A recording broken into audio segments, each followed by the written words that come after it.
Hello everyone, welcome to Genic. तो कैसे हो सभी लोग। तो हमने अभी तक सिग्नल एंड सिस्टम का लेक्चर 1 एंड लेक्चर 2 कंप्लीट किया है। लेक्चर 1 के अंदर हमने सिग्नल एंड सिस्टम के बारे में बताया कि दोनों में क्या डिफरेंस होता है, उनका क्लासिफिकेशंस बताया, ऑपरेशंस के बारे में बात किया, जहां पे हमने जो हॉरिजॉन्टल एक्सिस है उसको कैसे आपको शिफ्टिंग करना है, कैसे उसका स्केलिंग करना है, कैसे उसका रिवर्सल करना है, इसके बारे में हमने डिस्कस किया। उसके बाद जो लेक्चर 2 था वहां पे हमने एम्पलीट्यूड के बारे में डिस्कस किया, एम्पलीट्यूड का स्केल किया, एम्पलीट्यूड को अपने रिवर्सल किया, उसके बारे में जाना। और उसके बाद हमने जो वहां पे डिस्कस किया था वो इंपल्स सिग्नल के बारे में बात किया था।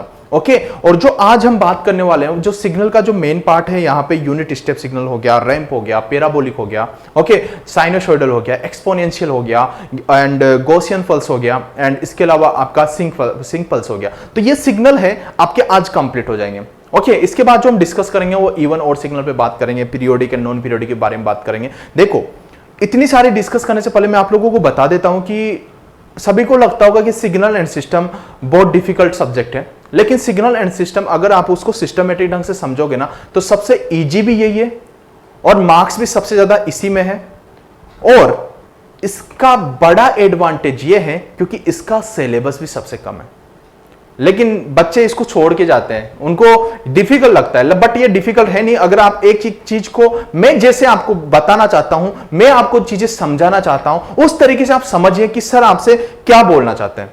और इतना डिफिकल्ट है नहीं, मैं फिर बोल रहा हूं कि सिग्नल सिस्टम आपका इतना डिफिकल्ट है नहीं। ओके, तो इसको डिफिकल्ट आप खुद बना लेते हो, या तो समझने में प्रॉब्लम होती है, या आप जल्दी से उन वीडियोस को निकाल देते हो, आप नोट्स नहीं बनाते हो। अगर एक बार नोट्स बनाओ, उन चीजों को रिकॉल करो, रात में सोते वक्त आज मैंने सिग्नल सिस्टम में क्या पढ़ा, उन चीजों को रिकॉल करो, ठीक है। इतनी सारी चीजें होती है, उसके बाद ऑटोमेटिकली ये है ना आपके दिमाग में घूमने लग जाएगा सिग्नल सिस्टम। और इतना अच्छा, इतना इंटरेस्टिंग सब्जेक्ट है, इससे ज्यादा इंटरेस्टिंग सब्जेक्ट तो कोई हो ही नहीं सकता। ओके, बट आपको बेसिक आपका अच्छा होना चाहिए। ओके, मैक्सिमम टीचर्स क्या करते हैं, पे प्रॉपर्टी बहुत सारी चीजें रटवा देते हैं कि ये इसकी प्रॉपर्टी है, इसकी प्रॉपर्टी। ओके, आपने देखा होगा कि जब मैंने इंपल्स पढ़ाया था तो 3 to 4 प्रॉपर्टी बताया था मैंने, ठीक है। लेकिन कई टीचर यहां पे 10 से 15 प्रॉपर्टी बताएंगे। ओके, लेकिन मैंने उन 3 to 4 प्रॉपर्टी से बाकी की प्रॉपर्टी आपको कैसे बनाना है, क्योंकि इसका यूटिलाइजेशन आपको कैसे करना है वो इंपॉर्टेंट है। आप कितनी प्रॉपर्टी याद रख लोगे, नहीं रख सकते हो ना, ठीक है। मेरे को पता था कि बच्चा कितनी प्रॉपर्टी याद रख सकता है और उसका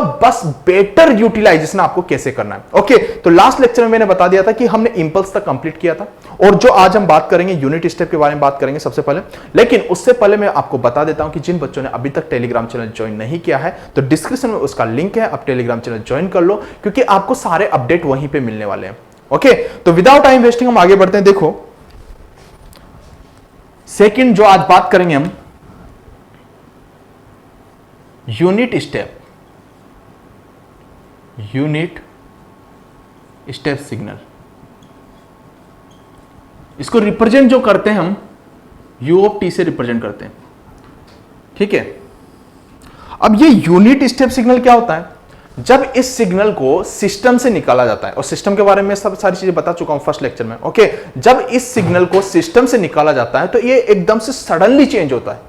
ओके, एकदम से इसका एम्पलीट्यूड सडनली चेंज होता है, उसके बाद ये कांस्टेंट हो जाता है, उसे ही आप क्या बोलते हैं, यूनिट स्टेप सिग्नल। और आपको ने देखा होगा कि इस यूनिट स्टेप सिग्नल का इसलिए बहुत जगह इसका यूज किया जाता है, जैसे कि नेटवर्क हो गया, कंट्रोल सिस्टम हो गया, हर जगह पे आपको यूनिट स्टेप देखने को मिलता है। मतलब 90% अगर सिग्नल एंड सिस्टम की बात करूं तो आपको 90% आपको यूनिट स्टेप देखने को मिलता है, और 10% जो आपको देखने को मिलता है अदर सब्जेक्ट में, वो इंपल्स आपको देखने को मिलता है। ओके, तो आप समझ सकते हो कि यूनिट स्टेप सिग्नल आपके लिए कितना इंपॉर्टेंट है। अब देखो कि इसका जो डेफिनेशन है वो क्या है। इसका जो डेफिनेशन है, अगर सबसे पहले मैं सीटीएस की बात करूं, सीटीएस का मतलब क्या होता है, कंटिन्यूअस टाइम सिग्नल। तो इसकी मैं बात करूं तो यहां पे देखो कि इसका जो डेफिनेशन है वो ये है, u ऑफ t,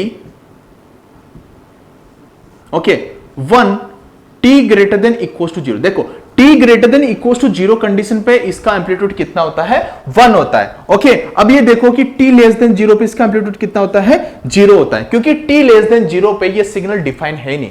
ओके, याद रखना, t लेस देन 0 पे ये सिग्नल डिफाइन है नहीं। अगर इसको मैं सिग्नल में रिप्रेजेंट करना चाहूं तो देखो, ये आपके पास t एक्सिस है और ये आपके पास यूनिट स्टेप सिग्नल है। ओके, अब देखो t ग्रेटर देन 0 मतलब यहां पे 1 होगा, 2 होगा, 3 होगा, 4 होगा, टेंडेड टू इंफिनिटी। ओके, तो यहां पे देखो कि यहां पे इस कंडीशन पे आपके पास this is 1, this is 1, this is 1, this is 1, अगर इसको मैं 1 बोल देता हूं,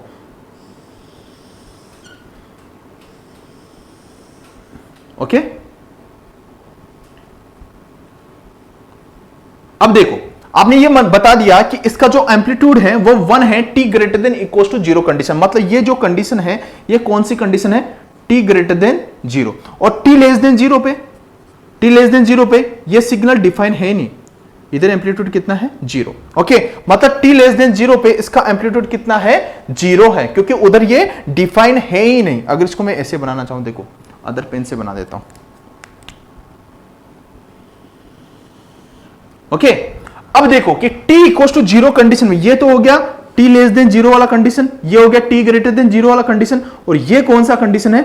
t इक्वल टू 0 कंडीशन पे।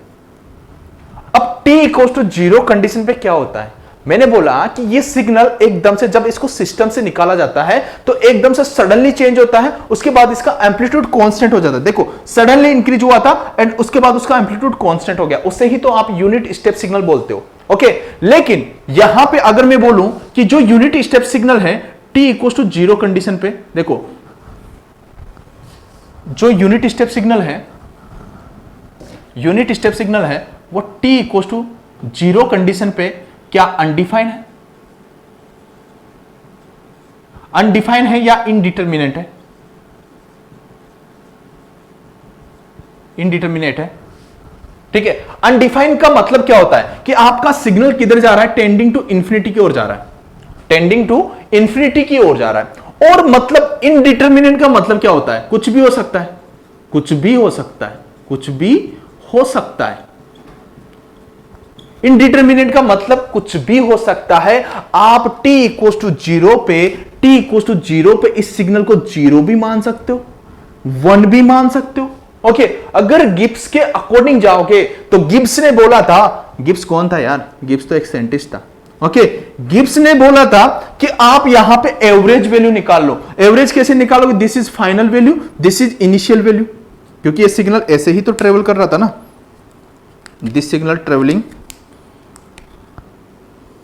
ऐसे, ओके, ऐसे फिर ऐसे, okay. This is final value, this is initial value. तो फाइनल वैल्यू कितनी है आपके पास? 1, और इनिशियल वैल्यू कितनी है आपके पास? 0 डिवाइड बाय 2, ये एवरेज निकल गया 1/2, ओके। तो गिब्स ने बोला कि आप यहां पे इसका वैल्यू ने क्या मान लो? 1/2 मान लो, ओके। अब ये पक्का नहीं है कि आप 1/2 मानो, आप कुछ भी मान सकते हो, आप 1/2 भी मान सकते हो, 1 भी मान सकते हो, 0 भी मान सकते हो, 2 भी मान सकते हो, आपकी मर्जी। t इक्वल टू 0 पे फिक्स नहीं है कि t इक्वल टू 0 पे आपको एम्पलीट्यूड 1 ही मानना है, क्योंकि t इक्वल टू 0 पे ये इनडिटरमिनेट फॉर्म होती है। t इक्वल टू 0 पे ये सिग्नल डिफाइन किया गया ही नहीं है, क्योंकि ये सिग्नल t इक्वल टू 0 पे सडनली चेंज होता है और उसके बाद ये कांस्टेंट हो जाता है। तो मैं यही आपको बोलने की कोशिश कर रहा हूं कि t इक्वल टू 0 पे ये सिग्नल डिफाइन नहीं है, t इक्वल टू 0 पे कुछ भी हो सकता है, क्योंकि t इक्वल टू 0 पे सिग्नल एकदम से सडनली चेंज हुआ है, सडनली यहां से इंक्रीज हुआ, उसके बाद ये कांस्टेंट हो गया। मतलब आप बोल सकते हो, अगर मैं मान लेता हूं कि t इक्वल टू 0 पे ये 1 है, तो आपके पास ये सडनली इंक्रीज हुआ, उसके बाद इसका एम्पलीट्यूड कांस्टेंट हो गया। तो ये हो गया आपके पास यूनिट स्टेप सिग्नल। तो समझ में आया? तो इसको नोट करके लिख लेना। कहीं टीचर आपको बोलेंगे कि t इक्वल टू 0 पे अनडिफाइन होता है, लेकिन आपको शब्दों की क्लैरिटी अच्छे से आना चाहिए कि शब्दों की क्लैरिटी क्या बोलना चाहती है। कि अनडिफाइंड का मतलब होता है टेंडिंग टू इंफिनिटी, इनडिटरमिनेट का मतलब होता है कुछ भी हो सकता है, क्योंकि t इक्वल टू 0 पे वो सिग्नल डिफाइन नहीं है, बट t इक्वल टू 0 पे वो सडनली चेंज हुआ तो वो कुछ भी हो सकता है। तो ये चीज समझ में आई। और t लेस देन 0 पे ये सिग्नल डिफाइन नहीं किया गया है, ओके। t ग्रेटर देन 0 पे ही ये सिग्नल डिफाइन किया गया है, और t इक्वल टू 0 पे इनडिटरमिनेट फॉर्म होती है, वो कुछ भी हो सकता है, ओके। तो इतना समझ में आया कि यूनिट स्टेप सिग्नल क्या होता है। अब ये यूनिट स्टेप कहां से आता है? जब आपके पास डेल्टा सिग्नल होता है, जब डेल्टा सिग्नल होता है, जब इसका इंटीग्रेशन करते हो तो आपको क्या मिलता है? यूनिट स्टेप सिग्नल मिलता है।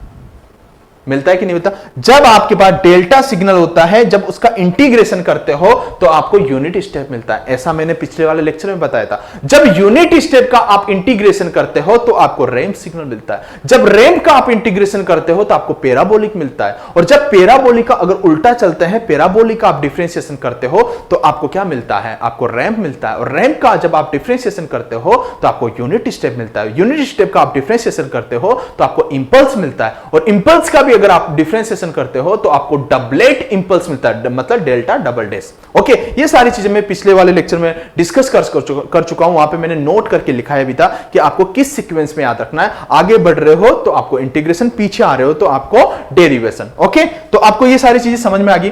और अगर मैं इसी सिग्नल को u of t minus A के लिए रिप्रेजेंट करना चाहूं तो आप बोलोगे कि sir u of t minus A के लिए आप इस सिग्नल को जब रिप्रेजेंट कर रहे हो तो यहां पे 1 होगा, t greater than equals to a। Okay, देखो यहां पे देखो t greater than equals to a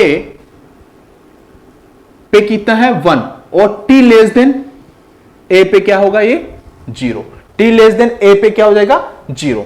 तो मतलब अगर इस सिग्नल को मैं रिप्रेजेंट करना चाहूं यूनिट स्टेप को तो ये हो गया आपके पास u of t minus A, t greater then a, मतलब यहां पे a कहीं पे होगा। ओके, इससे आगे आपका सिग्नल हो जाएगा और यहां पे 0। ओके, इससे पहले आपके पास सिग्नल क्या है? t लेस देन 0 पे ये 0। ओके, t लेस देन 0 पे क्या है? 0। और ये this is t greater than equals to 0 condition. और t greater than equals to a condition. Okay, t equals to a condition पे आपके पास 1 हमने मान लिया है। ओके, समझ में आया सभी लोगों को? इतना सभी लोगों को समझ में आया? क्योंकि t इक्वल्स टू 0 पे तो ये डिफाइन है नहीं, इंडिटरमिनेंट फॉर्म है, कुछ भी हो सकता है, इसलिए हम 1 से ही उसको, आपने देखा होगा हर जगह पे 1 से ही उसको कांस्टेंट कर रखा है। लेकिन ये चीजें आपको समझ में आना चाहिए कि सिग्नल में हो क्या रहा है। ओके, तो इतना समझ में आ गया कि ये सिग्नल आपका सडनली चेंज होता है जब इसको सिस्टम से निकाला जाता है। तो इसी सिग्नल में ऐसा देखा जाता है कि ये सिग्नल एकदम से चेंज हुआ और उसके बाद ये कांस्टेंट हो गया। ओके, तो इतना सभी लोगों को समझ में आया? देखो इसको आप नोट डाउन कर सकते हो। अब देखो सीटीएस की बात कर रहे थे,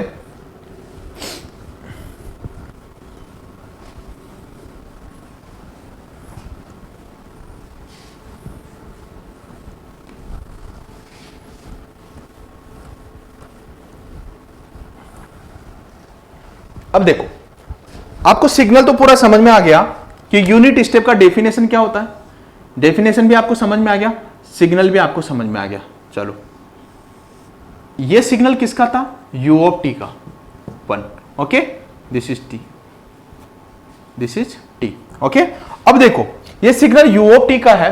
अगर मैं u ऑफ माइनस t का सिग्नल बनाना चाहूं, u ऑफ माइनस t का सिग्नल बनाना चाहूं तो क्या बनाओगे? आप बोलोगे कि सर माइनस t का मतलब होता है कि टाइम एक्सिस।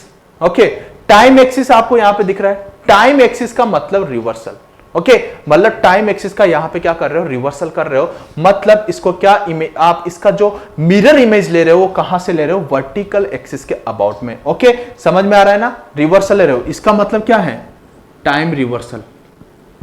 टाइम रिवर्सल जो माइनस है उसका मतलब क्या है? Time reversal. और ये ऑपरेशंस में आपको बता चुका हूं। अगर जिन बच्चों ने पहला लेक्चर ये देखा है तो डायरेक्टली समझ में नहीं आएगा। सबसे पहले पिछले वाले 2 लेक्चर देखो, उसके बाद ही आपको समझ में आएगा कि ये रिवर्सल कैसे लिया। ओके, देखो ये क्या हो जाएगा आपके पास? u of minus of t का सिग्नल। समझ में आया? u of minus of t का सिग्नल आपके पास ये हो गया, this is 1, this is 0। Okay, अगर इन दोनों सिग्नल्स को मैं ऐड कर दूं, तो आप यहां पे देखो, आपको है ना प्रॉपर्टी कम याद रखना है, बस प्रॉपर्टी का यूटिलाइजेशन आपको आना चाहिए कि कैसे आपको प्रॉपर्टी को यूज करना है। ओके, देखो this is u of t, this is u of minus of t। तो देखो यहां पे कितना हो जाएगा? u of t plus u of minus of t। Okay, तो ये दोनों सिग्नल को आप ऐड करोगे तो ये सिग्नल कुछ ऐसा बनेगा कि नहीं बनेगा? बन गया ना? दिस इज तो आपके पास सिग्नल ये बना, तो इसका एम्पलीट्यूड 1 आया। तो आप बोल सकते हो कि u of t plus u of minus of t का वैल्यू कितना होता है? 1। तो ये बन गया आपके पास फर्स्ट प्रॉपर्टी। अब देखो ये याद रखने की जरूरत थी क्या? नहीं थी। डायरेक्टली सिग्नल आप रिप्रेजेंट करते और आपको ये चीजें समझ में आ जाती। ओके, तो इतना सभी लोगों को समझ में आया? ओके, अगर मैं आपने ये तो बना दिया, चलो u of minus of T. अगर मैं आपसे बोलूं कि आपको यहां पे जो सिग्नल बनाना है, यहां पे जो सिग्नल बनाना है वो किसका बनाना है आपको? रुको, यहां पे जो सिग्नल बनाना है आपको minus u of minus of t. Okay, अब देखो u of minus of T time का रिवर्सल था। ओके, मतलब वर्टिकल एक्सिस के अबाउट में उसका मिरर इमेज लिया था आपने इसका। ओके, अब देखो कि आपके पास u of minus of T का आपके पास सिग्नल ये रहा।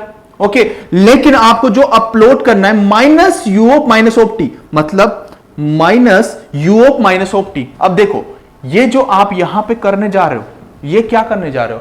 एम्पलीट्यूड का क्या लेने जा रहे हो आप? यहां पे उसका मिरर, मतलब एम्पलीट्यूड रिवर्सल या एम्पलीट्यूड का आप मिरर इमेज ले रहे हो हॉरिजॉन्टल एक्सिस के अबाउट में। किसके अबाउट में? हॉरिजॉन्टल एक्सिस के अबाउट में। This is T. ओके, तो आप बोल सकते हो एम्पलीट्यूड रिवर्सल। ये सब ऑपरेशन बता चुका हूं, उन्हीं ऑपरेशंस का मैं यूज करके ये प्रॉपर्टी आपके लिए क्रिएट कर रहा हूं। ओके, अब देखो कि अगर minus u of minus of T, u of minus of T का आपके पास सिग्नल ये है। ओके, अगर यहां पे माइनस लगा दिया जाए, अगर यहां पे माइनस लगा दिया जाए तो यही सिग्नल आपके पास कैसा बनेगा? क्योंकि आप इसका हॉरिजॉन्टल के अबाउट में इसका मिरर इमेज लोगे तो ये 1 कहां पे चला जाएगा? -1 पे। तो मतलब आप बोलोगे कि दिस सिग्नल -1। ओके, -1 ये सिग्नल बन गया आपके पास। इसमें कोई प्रॉब्लम है? अगर प्रॉब्लम हो तो आप कमेंट कर सकते हो कि सर हमारे को प्रॉब्लम है। ओके, अब देखो कि अगर मैं यहां पे आपसे पूछूं कि आप सिग्नल बनाओ u of T minus u of minus of t. Okay, ये सिग्नल, फाइनल सिग्नल क्या होगा आपके पास? देखो u of T minus u of minus of T signal क्या होगा? तो आप बोलोगे कि सर u ऑफ टी का सिग्नल आपके पास ये है। ओके, कोई दिक्कत नहीं सर, ये हो गया आपके पास u ऑफ टी का signal. Okay, this is u of T का सिग्नल। अब देखो minus u of minus of T, तो minus u of minus of T का सिग्नल कहां पे? ये रहा सर। ओके, तो कोई दिक्कत नहीं, ये हो गया आपके पास this signal. This is -1, this is 1। Okay, देखो मैं प्रॉपर्टी क्रिएट करने जा रहा हूं यहां पे, तो आप यहां पे 1 और यहां -1, तो इसको क्या बोलते हो? सिग्नल। क्या बोलते हो? सिग्नम। क्या बोलोगे? SGN, signum signal. Okay, signum signal, SGN इसको अच्छे से लिख लो एक बार, SGN। ओके, तो देखो सेकंड प्रॉपर्टी भी क्या आपको याद रखना था? क्या नहीं रखना था? ओके, ये हो गया आपके पास सिग्नम फंक्शन हो गया, मतलब इसको हम रिप्रेजेंट करते हैं। अगर यहां पे 1 हो और यहां पे -1 हो, दोनों आपके पास अपोजिट में हो, तो उसे आप बोलते हो सिग्नम फंक्शन। अगर जिन बच्चों को याद नहीं है तो आप याद रख सकते हो, this is very very important, very very important. Okay, तो आपके पास सिग्नम फंक्शन बना दिया। ओके, तो इतना सभी लोगों को समझ में आ गया। अगर ये बताओ ये दूसरी प्रॉपर्टी होगी। ओके, अब ये प्रॉपर्टी आपको याद तो नहीं रखना था ना। ओके, याद रखने वाली प्रॉपर्टी तो नहीं थी, डायरेक्टली आपको बस प्लॉट करते जाना है सिग्नल, जैसा बोलता जा रहा है आपको ऑपरेशन यूज करते जाना है। ओके, अब ये u of minus of T हो गया। अब देखो अगर मैं इधर रफ कर दूं, मैं इधर रफ कर देता, आपके पास एक प्रॉपर्टी वो हो गया। ओके, एक प्रॉपर्टी ये हो गया।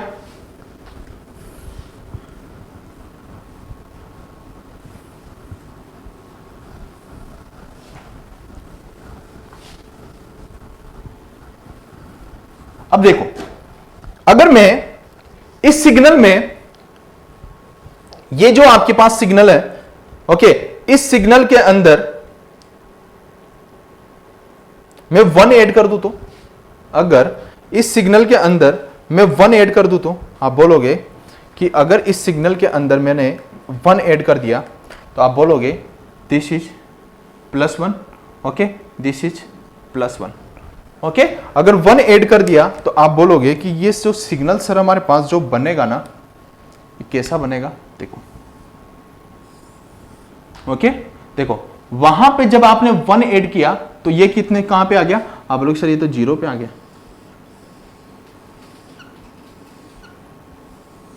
ओके और यहां पे जब आपने ऐड किया तो यहां पे कितना आ गया,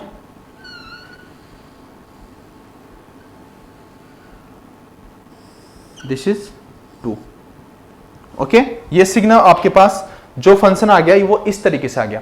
मतलब आपके पास ये जो पूरा सिग्नल था मेरे भाई, ये जो पूरा सिग्नल था ये क्या था, सिग्नम फंक्शन था आपके पास।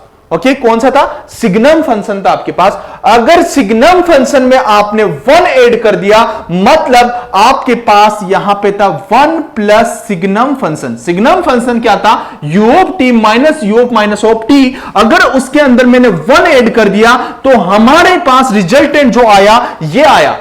ओके अब ये किसका होता है मेरे भाई, आप ही तो बोलते हो सर कि ये जो होता है ना ये u ऑफ t और इसका एम्पलीट्यूड 1 होता है तो इसको हम u ऑफ t का सिग्नल बोलते हैं।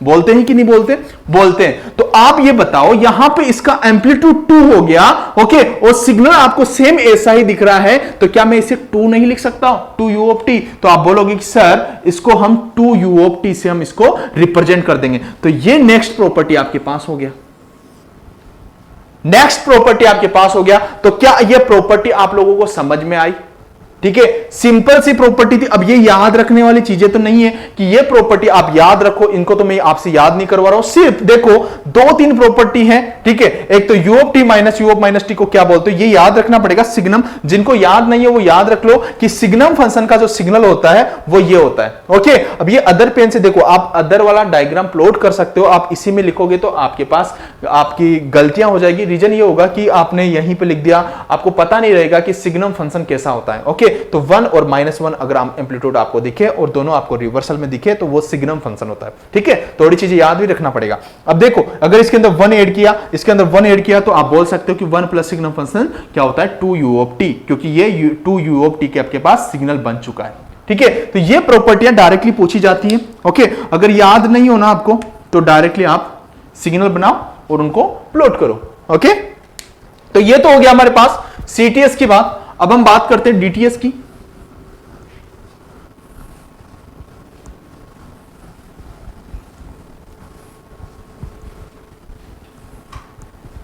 देखो CTS के अंदर क्या होता है, T क्या होता है, एक रियल नंबर होता है, और DTS के अंदर क्या होता है, N क्या होता है, एक इंटीजर नंबर होता है। अब देखो अब जो मैं बात कर रहा हूं यहां पे DTS की,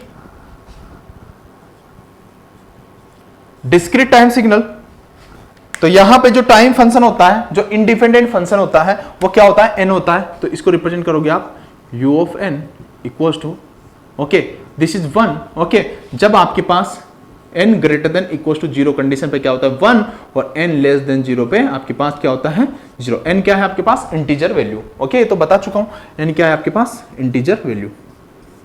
ओके अब देखो आपके पास ये तो हो गया u of n। Okay same वैसा ही n इक्वल्स टू 0 पे एकदम से सडनली चेंज होता है, वहां पे वो कुछ भी हो सकता है। ऐसा नहीं है कि यहां पे भी कंटिन्यूस टाइम सिग्नल में ऐसा बोला था सर और यहां पे ऐसा बोल रहे हो, दोनों में कोई फर्क नहीं है, दोनों में सेम ही है। ओके t इक्वल्स टू 0 पे सडनली चेंज होगा, n इक्वल्स टू 0 पे आप कुछ भी मान सकते हो। ओके तो यहां पे हम 1 मान के चलते हैं। ओके 1 से उसको कांस्टेंट कर देते हैं। लेकिन अगर गिब्स के अकॉर्डिंग जाओगे, गिब्स एक साइंटिस्ट था, उसने बोला कि सब आप एवरेज वैल्यू निकाल लो, तो एवरेज वैल्यू निकाल के आप वहां पे पुट कर सकते हो। एवरेज वैल्यू कैसे निकालोगे, final value plus initial value divide by 2। Okay अब देखो अगर मैं यहां पे प्लॉट करना चाहूं u of n minus k, तो आप कैसे रिप्रेजेंट करोगे, आप बोलोगे दिस इज 1 और n ग्रेटर देन k और n less then k 0। Okay समझ में आया। अब देखो अगर मैं u of n dt discrete time signal में रिप्रेजेंट करना चाहता हूं तो आप कैसे रिप्रेजेंट करोगे, सर दिस इज n और this is u of n। Okay अब देखो n इक्वल्स टू 0 पे डिस्क्रीट, दिस इज 1, और n इक्वल्स टू 1 पे एम्पलीट्यूड 1 2 पे, और इससे पहले दिस इज 0 -1 पे, दिस इज -2 पे 0। ओके अगर मैं इसी को रिप्रेजेंट करना चाहूं u n माइनस के, मतलब मैं रिप्रेजेंट करना चाहता हूं UN-3 के लिए रिप्रेजेंट कर देता हूं। तो इसके लिए आप सिग्नल कैसे रिप्रेजेंट करोगे? देखो n-3 मतलब आप क्या कर रहे हो यहां पे, आप बोल रहे हो कि सर n=3 ऐड कर दो टाइम एक्सिस के साथ। n=n-3 मतलब n-3 0, तो n=3 मतलब यहां पे ऐसे लिखो ना, अगर किसी को कंफ्यूजन है तो। देखो किसी को प्रॉब्लम हो तो आप ऐसे लिखो, देखो टाइम एक्सिस है तो n-3 0 मतलब n=3 पुट करो आप टाइम एक्सिस के साथ। ओके, मतलब टाइम को कौन रिप्रेजेंट कर रहा है यहाँ पे? n। ओके, तो यहां पे क्या कर दो, +3 +3 +3 +3 +3। ओके, तो यहां पे आप रिप्रेजेंट कर लोगे इसको। देखो यहां पे कितना हो जाएगा आपके पास, ये हो गया आपके पास +1। ओके, ये तो हो गया आपके पास 1, दिस इज 1 पे तो क्या है 0। ओके, और ये कितना हो गया आपके पास +2 पे भी क्या है 0, और ये कितना हो गया आपके पास 3 पे क्या है 1। ओके, इसके बाद ये कितना हो गया 3 + 1 4 पे कितना हो गया 1, दिस इज, ये भी क्या है आपके पास 1। ओके, और ये कितना हो गया 2 + 3 मतलब 5 पे कितना है 1।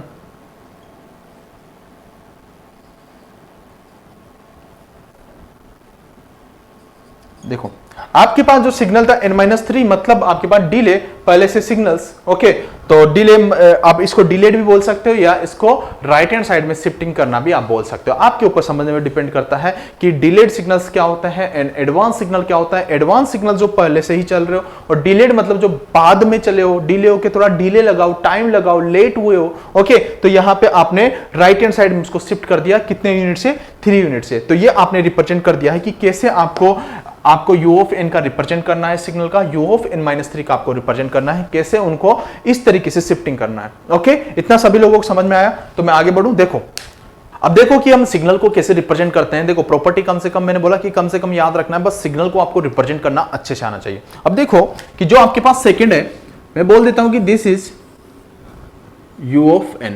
ओके, और इसको बोल देता हूं n, this is n। okay, and this is 0 1 2 3। okay, this is -1 -2। okay, this is 0, this is 0। okay, and this is 1, this is 1, this is 1। okay, इसका एम्पलीट्यूड 1 है। ओके, ये आपने रिप्रेजेंट कर दिया। n क्या है आपके पास, एक टाइम एक्सिस है जो कि इंडिपेंडेंट वेरिएबल होता है। ओके, u ऑफ n क्या होता है, पूरा का पूरा डिपेंडेंट वेरिएबल होता है जो कि इस पे डिपेंड करता है, पूरा का पूरा इंडिपेंडेंट होता है, बट पूरा का पूरा क्या होता है, डिपेंडेंट होता है। y एक्सिस डिपेंड करती है ना x एक्सिस पे। ओके, जैसे कि y mx होता है। ओके, बट जो n है ना, n क्या होता है, इंडिपेंडेंट वेरिएबल होता है। ओके, लेकिन पूरा का पूरा क्या होता है, डिपेंडेंट होता है जो कि इस पे डिपेंड करता है। ये तो हो गया आपके पास u ऑफ n का। अगर मैं यहां पे आपसे बोलूं कि आप u ऑफ, ऐसे मान लो कि मैं आपसे बोला कि आपको -n-1 का आपको सिग्नल रिप्रेजेंट करना है, -n-1 का आपको सिग्नल रिप्रेजेंट करना है। आप कैसे करोगे कि सबसे पहले तो मैं क्या करूं कि आपके पास u ऑफ n एक सिग्नल है। ओके, इसके अंदर क्या करता हूं कि मैं u ऑफ n-1, ओके, इसको राइट हैंड साइड में शिफ्ट कर देता हूं। तो आप इसको क्या कर दोगे, राइट हैंड साइड शिफ्टिंग। तो यहां पे क्या बोल दोगे, राइट हैंड साइड शिफ्टिंग किसका, टाइम एक्सिस का, right hand side shifting by 1 unit. Okay, 1 unit से आप राइट हैंड साइड में इसको शिफ्ट कर दोगे। ओके, अब इसको 1 यूनिट से जब आपने इसको शिफ्ट किया तो देखो यहां पे क्या हो जाएगा। देखो कैसे शिफ्ट करते हो आप, इसको क्या लिख दोगे आप, n-1 = 0 मतलब n = 1। ओके, अब टाइम एक्सिस है, उसके अंदर सब में क्या कर दोगे आप, 1 ऐड करते चले जाओगे। ओके, तो मतलब यहां पे भी आप क्या कर दोगे, +1 +1 +1 +1 +1, ओके, +1। ओके, अब इसको शिफ्ट किया तो आप बोलो कि आपके पास अब ये जो -2 पे 0 था, अब कहां पे आ गया आपके पास, आप बोलोगे कि सर जो ये 0 हो गया ना मेरे पास, ये हो गया आपके पास -1 पे। ओके, -1 पे आपके पास 0 हो गया। अब देखो जो यहां पे -1 पे 0 था वो कितना हो गया, -1 +1 मतलब आपके पास 0 पे कितना हो गया, यहां पे 0 हो गया, 0 पे कितना हो गया, 0 हो गया। अब देखो कि यहां पे 0 पे 1 था, वो कहां पे चला जाएगा, 0 प्लस 1 मतलब 1 पे। ओके, मतलब ये हो गया 1 पे आपके पास 1। ओके, अब देखो 0 पे तो आपके पास दिस इज 0। ओके, 0 पे तो 0 पे आपके पास 1 नहीं है, ओनली 1 पे 1 है। ओके, याद रखना 1 पे 1 है और इससे पहले तो आपके पास क्या है, 0। अब देखो आपके पास यहां पे, अगर यहां पे बात करूं 1 पे 1 था, लेकिन 2 पे 1 हो जाएगा। ओके, तो यहां पे कितना हो जाएगा, 2 पे 1। ठीक है, और यहां पे कितना हो जाएगा, 3 पे 1। ओके, ये हो जाएगा आपके पास 3 पे 1। ओके, और यहां पे कितना हो जाएगा आपके पास, 4 पे 1, 4 पे 1। ओके, ये तो आपने रिप्रेजेंट कर दिया u ऑफ n माइनस 1, लेकिन मैंने आपसे बोला था कि जो आप रिप्रेजेंट करो माइनस n माइनस 1 का रिप्रेजेंट करो। ओके, अब देखो आपके पास u ऑफ n माइनस 1 का है, अगर इसको मैं, इस सिग्नल को मैंने बोला कि u of minus n minus 1। Okay, u of minus n minus 1 मतलब आप क्या कर रहे हो, यहां पे जो माइनस आपने यहां पे लिखा है, इसका मतलब क्या है, आप इसका मिरर इमेज ले रहे हो y एक्सिस के अबाउट में। ओके, तो मतलब इसका टाइम का क्या कर रहे हो, रिवर्सल। तो टाइम रिवर्सल करना आता है आपको। Okay, time reversal. देखो ये चीजें समझ में नहीं आ रही ना जिन बच्चों को, वो शुरू के लेक्चर वॉच कर सकते हैं। ओके, टाइम रिवर्सल, ये टाइम रिवर्सल बता चुका हूं, अगर नहीं पता तो देख लो। y एक्सिस के अबाउट में आप क्या करते हो, t इक्वल टू 0 पे उसका मिरर इमेज लेते हो। अब देखो, अब इसका आपने मिरर इमेज लिया, इसका जब आपने मिरर इमेज लिया तो आपके पास ये उठ के इधर आ जाएगा ना, जो 1 पे था, 2 पे था, 3 पे था, वो किस पे आ जाएगा, -1, -1, -2, -3, -4। ओके, और जो यहां पे -1 पे था, 0 पे था, कहां पे चला जाएगा, 0 और 1 पे। ओके, 0 1 पे। अब देखो यहां पे हो जाएगा आपके पास this is 1, this is 1, this is 1, this is 1। Okay, अब देखो 0 पे तो आपके पास 0 ही रहेगा। ओके, अब देखो कि आपके पास u of minus n minus 1 आपके पास सिग्नल आ चुका है, और आपके पास u ऑफ n एक सिग्नल है। अगर मैं दोनों को एडिशन करने के लिए बोलूंगा और दोनों को सब्ट्रैक्शन करने के लिए बोलूंगा तो कौन सा सिग्नल आएगा आपके पास, देख लो।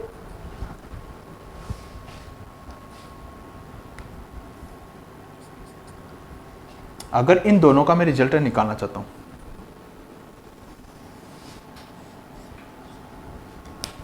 देखो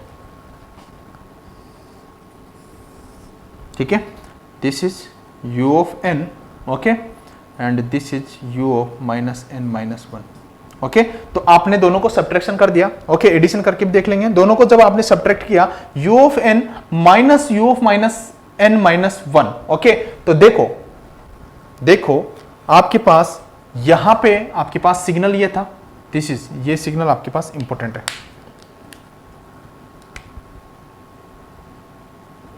0 पे देखो, 0 पे आपके पास कितना था, आप बोलोगे सर 0 पे 1 था, बट वहां पे 0 पे क्या है, 0 है, तो यहां पे तो आपके पास 1 ही बचेगा।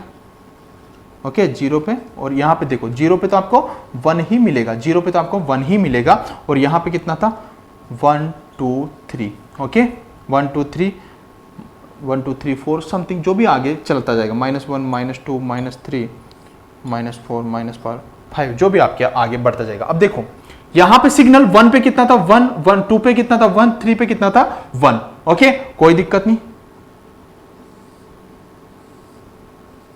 ओके, अब वो सिग्नल जब आपने रिप्रेजेंट किया, 0 पे तो 0 था, लेकिन -1 -2 -3 -4 पे कितना था आपके पास, 1 1 1 1। ओके, तो यहां पे कितना था आपके पास। ओके, आगे भी बढ़ता जाएगा, वो भी आगे चलता जाएगा। अब देखो कि यहां पे आपने इसको माइनस कर रहे हो, ये ध्यान से देखो, आप इसको माइनस कर रहे हो, माइनस कर रहे हो, तो आप ये देखो, ये पॉजिटिव टर्म में से ये नेगेटिव टर्म आपकी फिनिश हो जाएगी। रिमेनिंग बचेगी कौन सी, रिमेनिंग बचेगी कौन सी, आपके पास यही तो रिमेनिंग बचेगी ना। अगर यही आपके पास रिमेनिंग बचेगी तो आप बोल सकते हो कि sir this is delta function, t equal to 0 पे 1, दिस इज डेल्टा फंक्शन। तो आप लिख सकते हो this is delta, this is delta of n। समझ में आया, u of n minus u of minus n minus 1 करोगे तो आप क्या बोलोगे, दिस इज डेल्टा। समझ में आया, ये प्रॉपर्टी होगी आपके पास, ये आपके पास एक प्रॉपर्टी हो गई। ओके, अगर मैं दोनों को एडिशन कर देता तो देखो, अगर मैं इन दोनों को एडिशन करता तो क्या आता, देखो अगर मैं दोनों का एडिशन करता तो u of n plus u of minus n minus one. देखो एक एक स्टेप आपको समझ में आएगी ना तो आपको सिग्नल में मजा आएगा। अगर सिग्नल में आपको सिस्टम कोई सी भी स्टेप आपको प्रॉब्लम कर रही है ना तो सिग्नल में मजा नहीं आएगा, सिंपल बात है। ओके, अब देखो दोनों को आप ऐड करोगे, ये भी ऐड करोगे, वो भी आप ऐड करोगे, तो आपके पास क्या आ जाएगा, -1 -2 -3 -4। ओके, 0 पे कितना है 1, ओके 1 पे 1, 2 पे 2, 3 पे 1, सॉरी 2 1। ओके, अब देखो जब दोनों को ऐड किया, अब दोनों को सब्ट्रैक्शन नहीं किया तो सब जगह पे एम्पलीट्यूड सेम है। ओके, सब जगह पे एम्पलीट्यूड सेम है, तो आप क्या बोलोगे कि इसका जो वैल्यू आया वो आपके पास क्या आया 1। ओके, इसका जो वैल्यू आया आपके पास कितना आया 1, तो ये भी एक प्रॉपर्टी बन जाती है, ये भी एक प्रॉपर्टी बन जाती है। ओके, अब ये दोनों प्रॉपर्टी आपकी बहुत ज्यादा इंपॉर्टेंट है, very very important. Okay, very very important, याद रख सकते हो, इतना डिफिकल्ट नहीं है। सिग्नल बना के मैंने बता दिया, अगर आपको सिग्नल का अच्छा नॉलेज हो गया ना तो आपको प्रॉपर्टी याद करने की जरूरत नहीं है। ओके, लेकिन आपको सिग्नल में थोड़ा सा इश्यू आता है तो प्रॉपर्टी आप याद रखो, क्योंकि ये प्रॉपर्टी दोनों की दोनों बहुत ज्यादा इंपॉर्टेंट है। u of n minus u of minus n minus one equal to क्या होता है डेल्टा ऑफ n। बार बार आप सिग्नल तो बनाने नहीं बैठोगे, तो थोड़ा सा आपको याद रखना पड़ेगा। अगर आपको लगता है कि नहीं मैं सिग्नल में कंफर्टेबल हूं तो आप सिग्नल बना सकते हो, कोई इश्यू नहीं। वो टाइम के अंदर है, क्योंकि आपको एग्जाम देना है, एक टाइम पीरियड होता है, उस टाइम के अकॉर्डिंगली आपको क्या करना चाहिए। तो मेरे हिसाब से दो प्रॉपर्टी है, ज्यादा डिफिकल्ट नहीं है। ओके, एडिशन करोगे तो 1 करोगे, सब्ट्रैक्शन करोगे तो डेल्टा ऑफ n करोगे। क्यों करोगे ये भी मैंने आपको एक्सप्लेन कर दिया है। ओके, तो ये आपको ध्यान रखना है, ठीक है। तो इतना सभी लोगों को समझ में आ गया हो तो यूनिट स्टेप के बारे में इससे ज्यादा तो कुछ है नहीं, तो मैं इसको रफ कर देता हूं और आगे बढ़ते हम रैंप सिग्नल की ओर। ओके, आगे बढ़ते हम रैंप सिग्नल की ओर।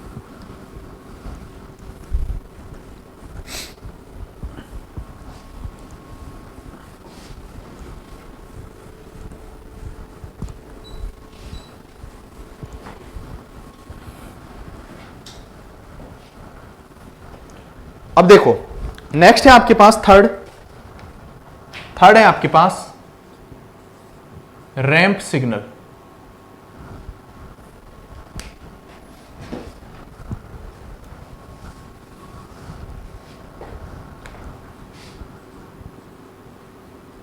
रैंप सिग्नल, इसको जो रिप्रेजेंट करते हैं हम आर ऑफ टी से इसको रिप्रेजेंट करते हैं।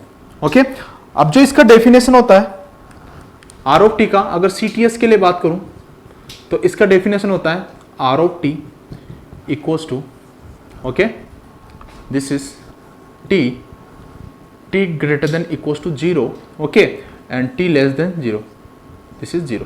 टी लेस देन 0 पे ये भी डिफाइन नहीं है, ये भी t greater than equals to 0 condition में डिफाइन है। बट याद रखना कि टी इक्वल्स टू 0 कंडीशन पे ये सिग्नल का जो वैल्यू होता है वो 0 ही होता है। ओके, अब देखो अगर मैं इसको रिप्रेजेंट करना चाहूं, लेकिन उससे पहले मैं आप लोगों को बता देता हूं कि आपके पास रैंप सिग्नल कहां से आता है। क्योंकि रैंप सिग्नल आपने जब u ऑफ टी का u of T D of T, तो इसका वैल्यू कितना होता है 1। ओके, तो इसका इंटीग्रेशन करोगे डी ऑफ टी का तो आपके पास आता है टी, और टी क्या होता है आपके पास रैंप सिग्नल।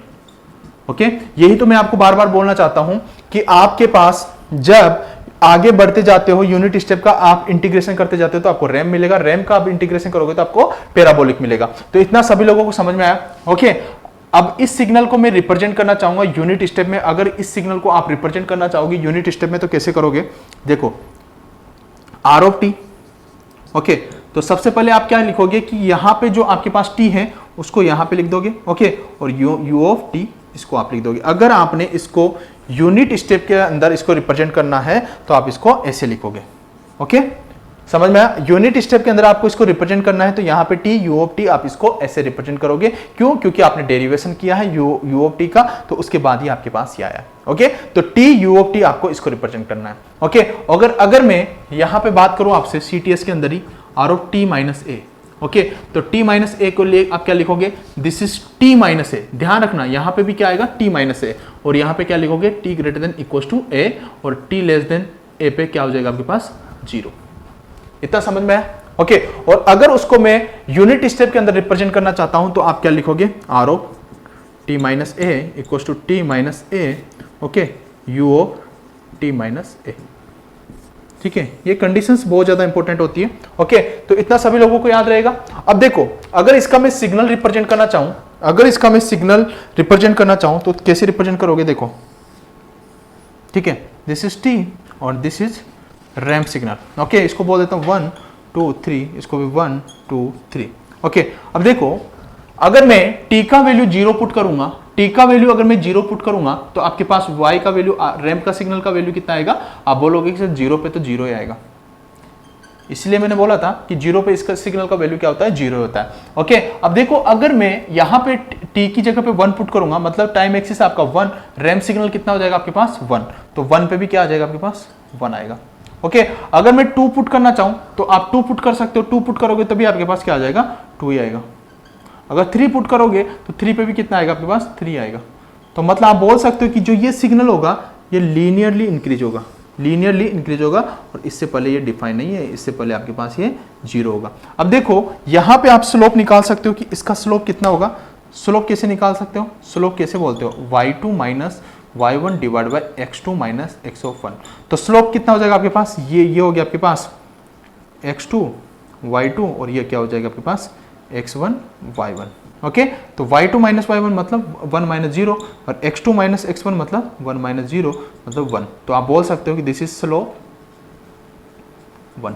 ओके, स्लोप कितना हो जाएगा इसका, 1 हो जाएगा। तो इतना सभी लोगों को समझ में आया कि आपके पास ramp signal t equal to 0 पे आपका 0 होता है और लीनियरली आपके पास इंक्रीज होता है। ओके, और रैंप सिग्नल का ये आपके पास सिग्नल होता है, ये आपको याद रखना है। अगर t माइनस ए पे मैं रिप्रेजेंट करना चाहूं तो आप इसको भी रिप्रेजेंट कर सकते हो, कैसे, देखो, this is R of T minus A. Okay, अब ये जो स्टार्ट होगा signal t greater than equal to A से ही ये सिग्नल स्टार्ट होने वाला है, उससे पहले तो इसका वैल्यू कितना हो जाएगा, 0। तो मतलब अगर मैं बोल देता हूं कि यहाँ पे आपके पास a है और दिस इज t, तो आपके पास सिग्नल यहां से स्टार्ट होगा और इससे पहले ये आपके पास 0 होगा। इसका भी स्लोप कितना होगा, 1 ही होगा। स्लोप कितना होगा, 1 होगा, और ये आपके पास लीनियरली इंक्रीज होगा। तो इतना सभी लोगों को समझ में आया कि आपके पास रैंप सिग्नल कैसे आपको रिप्रेजेंट करना है, उसका डेफिनेशन इंपॉर्टेंट है। This is x axis, this is y axis. Okay, ये याद रखना है, this is x axis, this is y axis, क्योंकि एक्स एक्सिस का वैल्यू ही आप वाई एक्सिस में पुट करते हो, जब जाके आपके पास वाई एक्सिस का वैल्यू आता है रैंप सिग्नल का। तो इतना समझ में आया कि स्लोप आपको कैसे रिप्रेजेंट करना है। ओके, अब आगे बढ़ते हैं, मैं डीटीएस की बात करता हूं। यहां पे ये सीटीएस की बात थी।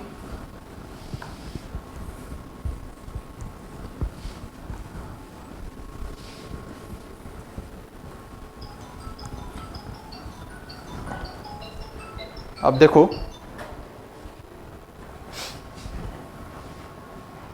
DTS,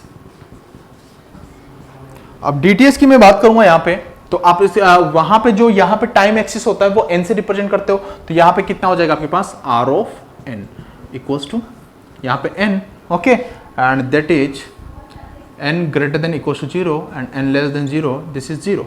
okay, and R of N minus A की बात करूं तो आप बोलोगे sir this is n minus A, okay, and this is n greater than equals to a and n less than a equals to 0।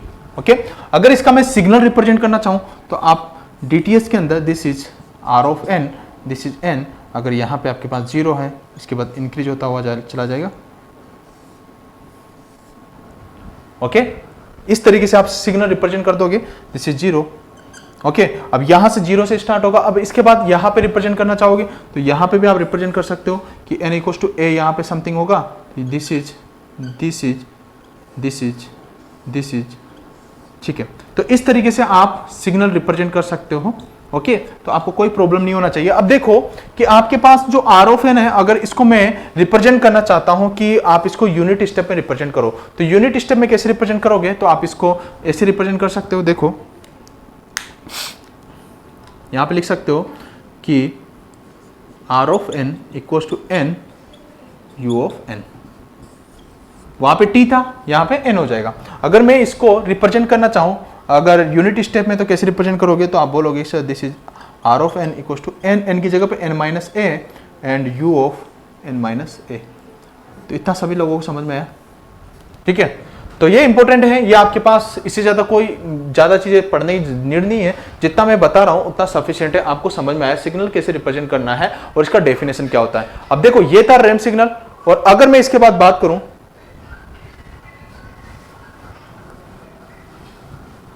Parabolic signal,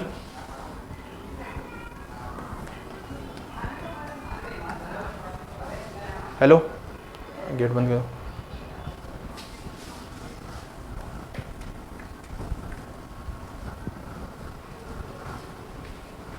देखो next है आपके पास fourth parabolic signal.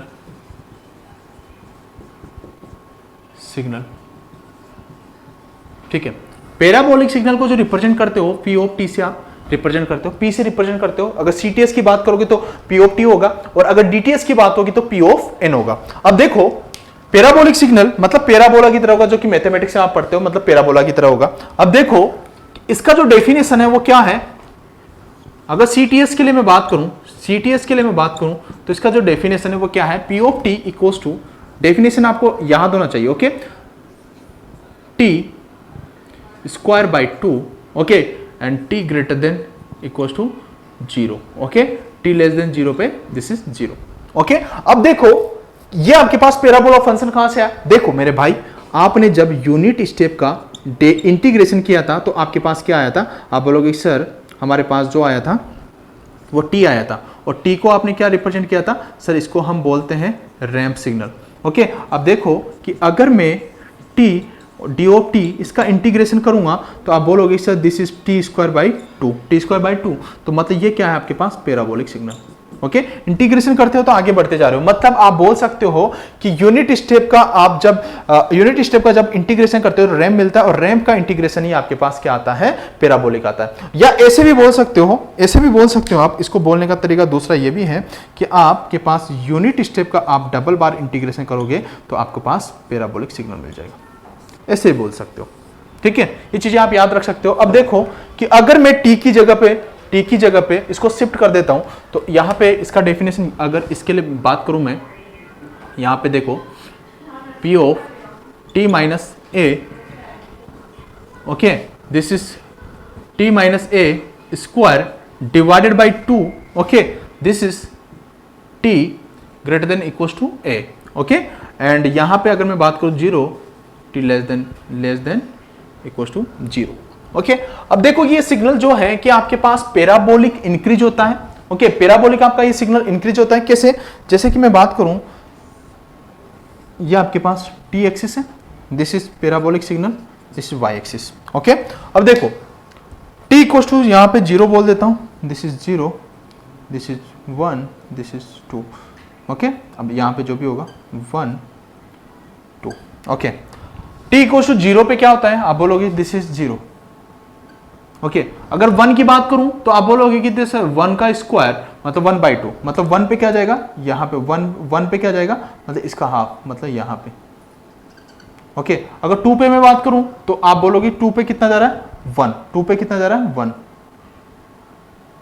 2 पे कितना जा रहा है, 1, ओके। और ऐसे ही आगे आप कंटिन्यू करते जाओगे तो आगे 3 पे देखोगे, फिर 4 पे देखोगे, तो मतलब आपको जो ये सिग्नल मिल रहा है ना, वो इस टाइप का सिग्नल मिल रहा है, इस टाइप का सिग्नल आपको मिलेगा, ओके। और तो ये किसका सिग्नल है, पैराबोलिक सिग्नल। इसी को आप क्या बोलते हैं, पैराबोला सिग्नल,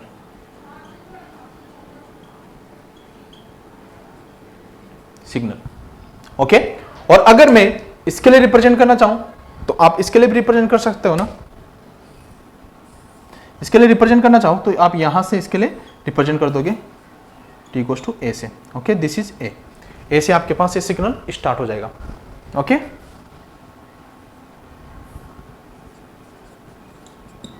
तो इतना ये डेफिनेशन सभी लोगों को समझ में आ गया होगा, किसी को कोई प्रॉब्लम नहीं होगा कि आपको किस तरीके से सिग्नल्स याद रखना है। देखो ये जो 4 सिग्नल्स बताए ना, ये बहुत ज्यादा इंपॉर्टेंट सिग्नल्स हैं, ओके। तो इससे आगे हम बढ़े। अब देखो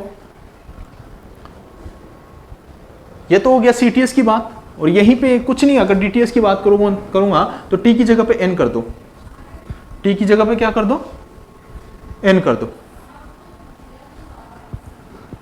अब देखो, अगर मैं इसी को मैं डीटीएस की बात करता हूँ, डीटीएस की मैं बात करता हूँ फॉर डीटीएस, ओके, तो यहां पे क्या कर दो, एन कर दो, this is an, this is an square, okay, this is an, this is an, okay, and this is an,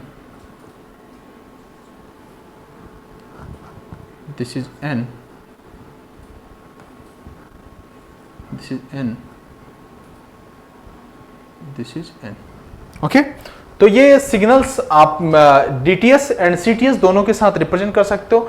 वहां पे डिस्क्रीट टाइम होता है क्योंकि उससे पहले वो डिफाइन नहीं होता है, क्योंकि एम्पलीट्यूड जैसे कि t = 1 and 2 डीटीएस की बात हो रही है तो उनके बीच में उसका एम्पलीट्यूड डिफाइन नहीं होता है, ओनली एक डिस्क्रीट टाइम पे वो डिफाइन होता है, इसलिए उसको डिस्क्रीट टाइम बोला जाता है। कंटिन्यूस प्रत्येक टाइम पीरियड पे डिफाइन होता है क्योंकि वहां पे t जो होता है रियल नंबर होता है, इरेशनल नंबर, रेशनल नंबर, कोई सा भी नंबर हो सकता है, ओके। तो इतना आपको समझ में आ गया होगा। अब हम आगे बढ़ते हैं नेक्स्ट सिग्नल की ओर जो सिंक होगा, गॉसियन होगा, ओके। देखो अब हम देखते हैं नेक्स्ट वाले सिग्नल्स, लेकिन उससे पहले एक चीज और देख लो कि जो अभी हमने पैराबोलिक सिग्नल पढ़ा, तो पैराबोलिक सिग्नल में ये भी पॉइंट लिख लो कि अगर पैराबोलिक सिग्नल को आपको यूनिट स्टेप में रिप्रेजेंट करना है तो कैसे रिप्रेजेंट करोगे। तो देखो आपके पास पैराबोलिक सिग्नल था p of t = t²/2 t > 0, ये आपके पास पैराबोलिक सिग्नल था। इसको आपको यूनिट स्टेप में रिप्रेजेंट करना है तो कैसे करोगे, तो आप यहाँ पे लिख सकते हो कि पैराबोलिक सिग्नल्स = t²/2 है ना, u ऑफ t, ओके। ऐसे आप इसको रिप्रेजेंट कर दोगे, ओके। अगर आपके पास जो ये सिग्नल था p of t - a, okay, this is t - a²/2, okay. इसको आपको यूनिट स्टेप में रिप्रेजेंट करना है तो आप क्या लिखोगे, t - a = t - a, this is ²/2, then u of t - a, okay. तो आपको इसको यूनिट स्टेप में कैसे रिप्रेजेंट करना है ये आना चाहिए क्योंकि ये चीजें इंपॉर्टेंट है, ओके। तो इसको नोट कर सकते हो। अब मैं आगे बढ़ता हूं, देखो इतना सभी लोगों को समझ में है। अब देखो कुछ ये सिग्नल्स हैं, अब इनके बारे में थोड़ा सा जान लो, थोड़ा सा नॉलेज होना जरूरी है। ऐसा तो आप बचपन से ही जानते होंगे इन सिग्नल्स को, तो e⁻st, ओके। अब देखो यहां पे रियल एक्सपोनेंशियल फंक्शन की बात कर रहा हूं और वहां पे कॉम्प्लेक्स एक्सपोनेंशियल फंक्शन की बात कर रहा हूं। अब देखो कि यहां पे अगर मैं रियल के बारे में बात कर रहा हूं तो जो यहां पे जो अल्फा है, अल्फा क्या है आपके पास, रियल नंबर है, ओके। और जो ए है आपके पास एम्पलीट्यूड है, ए क्या है आपके पास, एम्पलीट्यूड, ओके। अगर मैं बोल देता हूं कि अल्फा = 0, अगर फर्स्ट कंडीशन में बात करूं यहां पे अल्फा = 0, तो अल्फा = 0 पे आप बोलोगे कि किसी की भी पावर 0 तो 1 होती है ना, तो e⁻0 क्या हो जाएगा आपके पास, 1। तो आपके पास x ऑफ t का सिग्नल जो बनेगा वो a बनेगा, मतलब आप बोलोगे कि जो सिग्नल आपके पास बनेगा x ऑफ t का वो कांस्टेंट बनेगा जिसका एम्पलीट्यूड a होगा। इतना समझ में आया, ओके। और अगर मैं सेकंड कंडीशन यहां पे बात करता हूं, सेकंड कंडीशन में बात करूं कि अल्फा आपके पास <0, ओके, <0 है तो आप यहां पे कैसे बात करोगे, अल्फा आपके पास रियल नंबर है, ओके। अल्फा <0 मतलब आप बोलोगे कि नेगेटिव नंबर, ओके। अगर नेगेटिव वैल्यू है तो मतलब अल्फा क्या है आपके पास, अल्फा क्या है आपके पास, नेगेटिव। और अगर आपके पास नेगेटिव है तो आपके पास e की पावर क्या हो जाएगा, ये क्या हो जाएगा, e की पावर -αt, e की पावर -αt। अब आप देखो कि आपके पास यही सिग्नल कैसे बन गया, e की पावर -αt, ओके। तो e की पावर -αt मतलब 1/e की पावर α, ऐसे लिख सकते हो। अब देखो आपके पास डिनोमिनेटर पार्ट बढ़ेगा तो x ऑफ t क्या हो जाएगा आपके पास, डिक्रीज हो जाएगा ना, अतः इक्वल्स टू क्या होगा आपके पास, x ऑफ t होगा ना। अगर डिनोमिनेटर पार्ट बढ़ेगा तो x ऑफ t क्या हो जाएगा, डिक्रीज हो जाएगा। तो मतलब आपके पास अल्फा का वैल्यू आपके पास इस तरीके से देखो कि आपके पास t मतलब ये वैल्यू आपके पास डिनोमिनेटर का वैल्यू इंक्रीज हो रहा है, ओके। तो आपके पास x ऑफ t क्या होता जा रहा है, आपके पास डिक्रीज होता जा रहा है, ओके। अब देखो t तो इंक्रीज ही होगा ना क्योंकि आपने अल्फा को चेंज किया है, यहाँ पे नेगेटिव वैल्यू किया है, तो डिनोमिनेटर पार्ट तो आपके पास इंक्रीज हो रहा है बट x ऑफ t क्या हो रहा है आपके पास, डिक्रीज हो रहा है, ओके। इस तरीके से आपके पास ग्राफ मिलेगा, ओके। इस तरीके से मतलब ये जो होगा जहां पे कटिंग होगा ये इसका एम्पलीट्यूड होगा, ओके। एक कांस्टेंट एम्पलीट्यूड मतलब यहाँ पे इस तरीके का आपके पास एम्पलीट्यूड होगा, ओके। और अगर थर्ड केस की मैं बात करूं यहाँ पे, तो यहाँ पे अल्फा क्या हो जाएगा आपके पास, अल्फा <0 मतलब पॉजिटिव नंबर। अगर पॉजिटिव नंबर है तो आपके पास ये देखो कि आपके पास जो सिग्नल होगा वो x of t = a e की पावर α t। अगर ये इंक्रीज होगा तो आप बोलोगे कि ये भी तो इंक्रीज होगा, ये इंक्रीज होगा तो ये भी तो इंक्रीज होगा। ओके, तो यहाँ पे अल्फा का कुछ भी वैल्यू पुट करोगे तो ये इंक्रीज हो रहा है तो ये भी इंक्रीज हो जाएगा। तो मतलब आप बोलोगे कि सर ये सिग्नल जो बनेगा वो इस टाइप का बनेगा, x of T equal to e की power alpha of t. Okay, तो ये signal, this is amplitude, this is a. Okay, इतना सभी लोगों को समझ में आया? ओके, तो ये आपने रिप्रेजेंट कर दिया। ये तो हो गया रियल के बारे में बात होगी। और यहां पे देखो कि x ऑफ टी क्या है आपके पास, e की power s of T. s का मतलब क्या है यहाँ पे, देखो s का मतलब है यहाँ पे sigma plus minus J omega, sigma plus minus J omega. Okay, and जो यहाँ पे sigma plus minus J omega यहाँ पे पुट करोगे, अगर इसको कॉम्प्लेक्स इक्वेशन के अंदर आप इसको लिखते हो तो x of T equal to E की power alpha of A T equals to cos of omega of T plus J sine omega of T. ऐसे आप रिप्रेजेंट करते हो। Okay, alpha of T sigma A of T bracket cos of omega of T plus J sine omega of T. Sine omega of T इसका graph आपको सभी लोगों को पता होगा, बचपन में पढ़ लिया होगा। कोस ऑफ ओमेगा ऑफ टी का भी आपको ग्राफ पता है कि कोस ऑफ जीरो पे इसका मैक्सिमम वैल्यू होता है 1, और जबकि साइन के साथ साइन का अगर ग्राफ प्लॉट करते हो तो साइन ऑफ जीरो का वैल्यू होता है 0, इसलिए जीरो कंडीशन पे उसका वैल्यू होता है 0 ग्राफ का। और जबकि कोस के अंदर आप उसको प्लॉट कर रहे हो तो कोस के अंदर कोस ऑफ जीरो का वैल्यू क्या होता है 1, तो उसका एम्पलीट्यूड क्या हो जाता है 1। ओके, तो देखो कि इसको मैं रफ कर देता हूं। अब देखो, सबसे पहले मैं रियल फंक्शंस की मैं बात कर रहा हूं। यहां पे सबसे पहले मैं s की बात कर रहा हूं कि अगर s का वैल्यू 0 कर देता हूं। ओके, देखो इसी में कर देते हैं, इसी में, इसको पहले नोट डाउन कर लो। अब देखो इसी में बात कर देता हूं कि वहां पे s इक्वल टू क्या कर देता हूं 0। ओके, यहां पे क्या था आपके पास s equal to 0, s equal to 0 किया तो e की पावर 0 कितना हो जाएगा, किसी की पावर 0 क्या होता है 1, मतलब कांस्टेंट हो जाएगा। तो मतलब ये हो जाएगा आपके पास, यहाँ पे क्या एम्पलीट्यूड भी लिख सकते हो, कोई प्रॉब्लम नहीं, सिग्मा एटी, कोई दिक्कत नहीं, एम्पलीट्यूड। ओके, तो यहाँ पे क्या हो जाएगा e की पावर एस टी, मतलब ये हो जाएगा कांस्टेंट। ओके, तो मतलब आप बोल सकते हो कि ये एक प्रकार से कांस्टेंट होगा अगर s का वैल्यू 0 करोगे तो। ओके, और अगर मैं बोल देता हूं कि s का वैल्यू जो है आपके पास, यहाँ पर रियल नंबर की बात कर रहा हूं। ओके, तो यहाँ पर रियल नंबर की बात कर रहा हूं, ओनली इसी की बात कर रहा हूं, this is real number dear, this is imaginary. Okay, अब देखो रियल और इमेजिनरी, और आपके पास सबसे रियल का प्लॉट कर रहा हूं। तो अगर आपके पास अल्फा लेस देन 0 है, ओके, मतलब रियल की बात कर रहा हूं, तो अल्फा लेस देन 0 तो आपके पास यही ग्राफ बनेगा जो कि किसका है, e की पावर, ये अभी आपने प्लॉट किया minus alpha of t. Okay, यही आपके पास ग्राफ प्लॉट होगा अगर अल्फा आपके पास नेगेटिव है। तो अगर अल्फा आपके पास पॉजिटिव है रियल नंबर के लिए तो आपके पास ग्राफ एक्सपोनेंशियली इस तरीके से इंक्रीज होगा। ओके, और अगर मैं इसकी बात करता हूं प्लस माइनस जे ओमेगा की, तो प्लस माइनस जे ओमेगा की जो ग्राफ होगा आपका कुछ इस तरीके का ग्राफ होगा। मतलब ये ग्राफ किसका है, S equal to plus minus J omega का। ओके, ये ग्राफ आपने प्लॉट कर दिया। अब देखो दोनों को कंबाइन करके आप जब ग्राफ प्लॉट करोगे तो कैसा ग्राफ आएगा। अब देखो कि आपके पास अगर दोनों को कंबाइन करके आप ग्राफ प्लॉट कर रहे हो ना, तो आपके पास ग्राफ कैसा आएगा। देखो फाइनली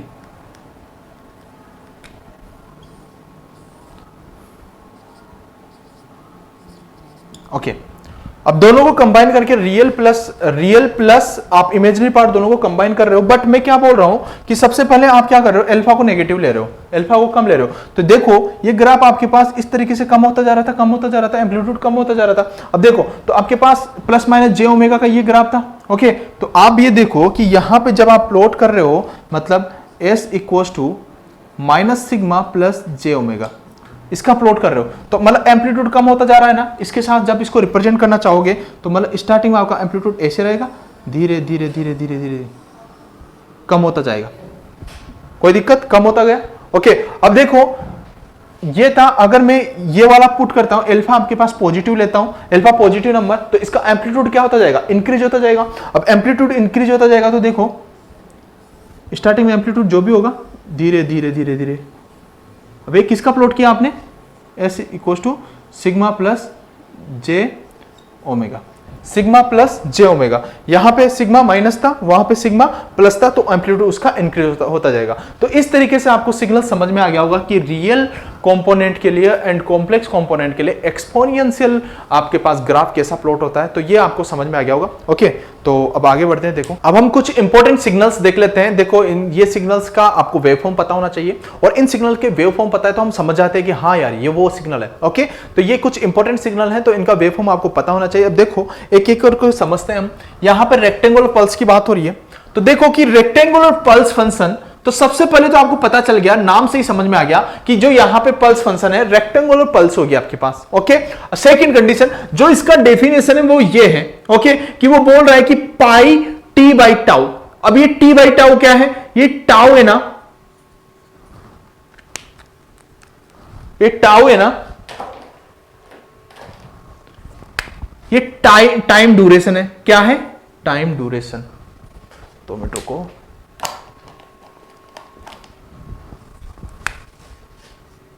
क्या है ये, टाइम ड्यूरेशन।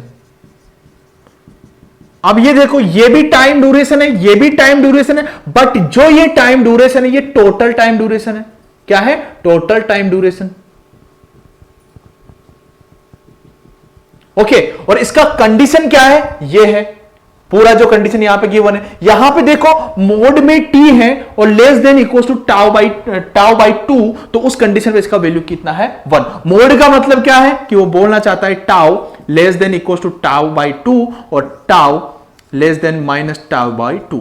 इस कंडीशन पे आपके पास इस रेक्टेंगुलर पल्स का जो वैल्यू होगा वो 1 होगा। इतना समझ में आ गया। अब जो ये पल्स है उसको कैसे रिप्रेजेंट करोगे, देखो this is t axis total time period. Okay, y axis आपके पास सिग्नल कौन सा है, रेक्टेंगुलर पल्स। तो रेक्टेंगुलर पल्स को कैसे रिप्रेजेंट करते हो, pi t by tau.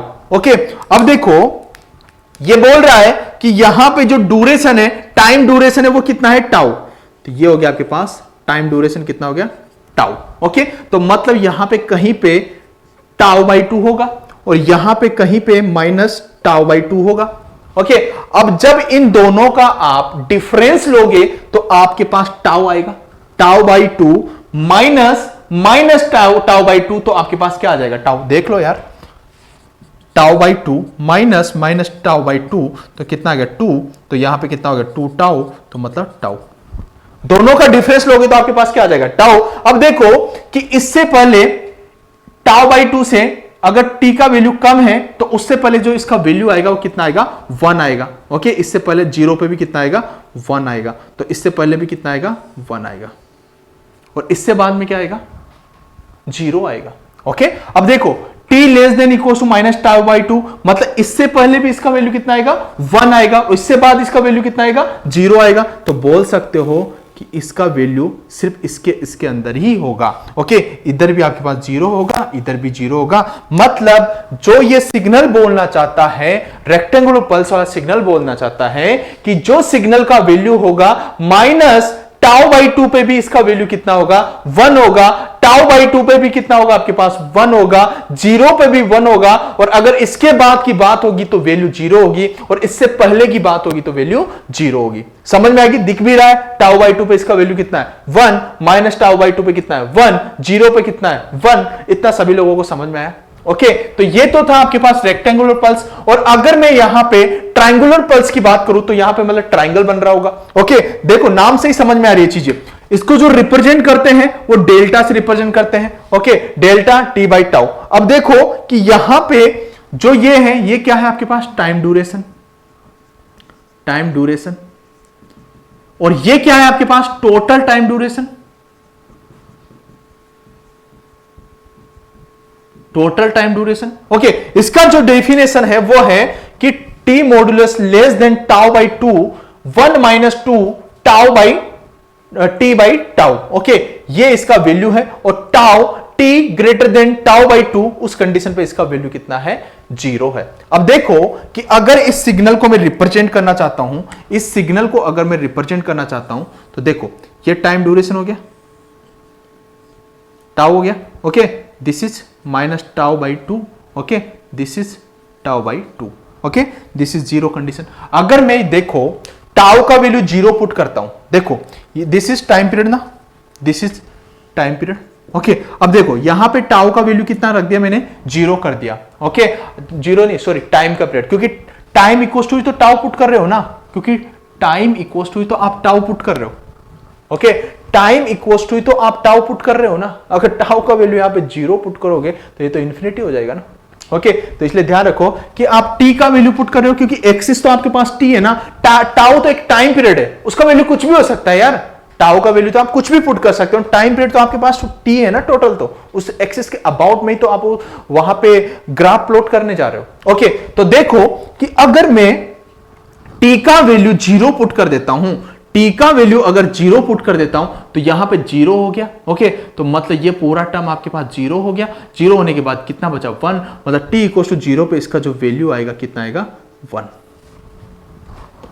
Okay और अगर मैं t इक्वल टू क्या पुट कर देता हूं, t equal to minus tau by 2, okay minus tau by 2, t equal to minus tau by 2 put किया तो देखो यहां पे माइनस टाउ बाई 2 पुट करोगे तो माइनस टाउ बाई 2 मोड है, तो मोड में तो वो क्या हो गया प्लस हो गया ना, और ये प्लस हो गया तो ऊपर से टाउ कट हो गया। ओके नीचे टाउ था और नीचे 2 बचा तो उससे 2 से 2 कट हो गया तो 1 माइनस 1 कितना हो गया 0 हो गया, मतलब इस कंडीशन पे वैल्यू कितना आएगा 0। और देखो प्लस टाउ बाई 2 भी पुट कर दो, यहां पे टी की जगह पे टाउ बाई 2 पुट करोगे तो 2 से 2 कट हो गया, टाउ से टाउ कट हो गया तो आपके पास यहां पे भी कितना आएगा 0। ओके अब देखो इस टाउ से कम वैल्यू पुट करके देख लो, आप टाउ बाई 4 पुट करके देख लो कि टाउ बाई यहां पे 4 करोगे तो आपके पास होगा यहां पे 1/2 यहां पे वैल्यू आ जाएगा, मतलब समथिंग यहां पे आएगा। ओके तो मतलब आप बोल सकते हो कि यहां से जो भी एक पल्स बनेगा वो इस तरीके का पल्स बनने वाला है आपके पास, ट्रायंगुलर पल्स। ओके और वाई एक्सिस पे क्या रिप्रेजेंट होगा आपके पास डेल्टा टी बाई टाउ। ठीक है तो आपको रीड करना अच्छे से आना चाहिए कि इनको रीड कैसे करते हैं। This is total time period, okay उसी का वैल्यू पुट करते हैं। टाउ जिस ड्यूरेशन के अंदर आप उसको प्लॉट कर रहे हो, इससे पहले भी ये 0 होगा, इसके बाद भी ये 0 होगा। जो ये ट्राइंगल पल्स होगा वो माइनस टाउ बाई 2 से टाउ बाई 2 पे ही रिप्रेजेंट होगा, डेल्टा से इसको रिप्रेजेंट करते हैं। नीचे जो स्मॉल सा जो टाइम ड्यूरेशन होता है जिसके अंदर पल्स आपका रिप्रेजेंट किया जाता है वो होता है टी, आपका टोटल टाइम पीरियड होता है। इतना सभी लोगों को समझ में आया। अब देखो दोनों सिग्नल्स आपके कंप्लीट हो गए। ओके तो देखो मैं दोनों को रफ कर देता हूं तो आपको बाकी के सिग्नल समझने में आसानी हो। देखो रेक्टेंगुलर पल्स के बारे में जान लिया आप लोगों ने, ट्रायंगुलर के बारे में जान लिया। अब थोड़ा सा हम क्या जान लेते हैं, सिंक फंक्शन। देखो ये सिंक है ना बहुत ज्यादा इंपॉर्टेंट है, क्योंकि इसका जो यूज होगा ना वो फोरियर ट्रांसफॉर्मर में बहुत होने वाला है, क्योंकि वहां पे सिंक से रेक्ट कराएगा, रेक्ट से सिंक कराएगा, उससे सैंप कराएगा, सैंपलिंग फंक्शन कराएगा, सैंपलिंग से सिंक करवाएगा, तो ये फोरियर ट्रांसफॉर्मर में बहुत ज्यादा यूज होने वाला है। ठीक है अब देखो इसको कैसे रीड करते हैं। ये जो सिंक फंक्शन है ना, सिंक फंक्शन का सबसे पहले डेफिनेशन जान लो। सिंक फंक्शन का डेफिनेशन ये बोलता है, यहां पे लिख देता हूं। ओके सिंक फंक्शन का डेफिनेशन जो बोलता है कि sinc of t equals to sine pi t divided by pi t. Okay जब आपके पास सिंक टी आपके पास लिखा हो तो sign pi t divided by pi T लिखना है, ये इसका डेफिनेशन है।